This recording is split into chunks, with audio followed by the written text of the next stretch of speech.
Matapos nga pala kuhanan ng dugo si mama, dumaan na nga din pala kami dito sa bahay ng ate ko.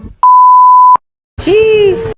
So, syempre, bagong lahat, ako nga po pala si Jack, maraming pangarap para sa pamilya. Ngayong araw pala mga paray, pumunta kami dito sa clinic. Gawa nang magpapablood cam nga pala si mama. Ipapromo nga pala sila, kaya ngayon din kami pumunta. Alam nyo naman mga pag matanda na, medyo may nararamdaman na din. Bali, nagpa-check up na nga din pala si mama nung nakaraan. Di bali, pakatapos nga pala namin dito, pupunta nga pala kami sa boarding house. Bibisitahin nga pala namin si Michelle at yung kapatid ng jowa ko. At kukunin ko nga din pala yung gagamitin ko sa pagluluto. May naisip na naman nga pala akong gawin. Di bali, titinda ko nga din pala yung gagawin ko na yon. Kakauwi nga lang pala ni Michelle galing trabaho. Bali, pang gabi nga pala siya ngayon. So, di ko naabutan yung kapatid ng jowa ko. Kanang laging may pasok mga par. Hindi nga rin pala kami nagtagal doon. At magpapahinga pa nga din pala si Michelle. Dahil nga maaga kami pumunta dito sa Mamati, di pa kami kumain. Gawa nang nagpasting nga pala si mama. Kaya sabi ko mag-aagahan na lang kami sa bahay ng ate ko. Di bali, dadaan nga din pala kami ng uulamin namin. Ito talaga yung nakakatuwa sa Mamati. Talagang napakadaming mga bilihin. Pagdating nga pala namin sa bahay, naabutan namin si ate na nagluto ng pansit. Sakto nga din pala mga par at gutom na din ako. Kaya kumain na nga din kami ni mama. Pagkatapos nga pala namin kumain ay si mama naman hinimay agad yung malunggay na gagamitin sa pagluluto mamayang hapon. Bali, hindi na nga din pala namin niluto yung binili naming isda. Gawa nga lang pagdating namin may pagkain na. Hindi na nga rin kami nagtagal at umuwi na din kami ni mama. Yun lang, salamat sa panunod.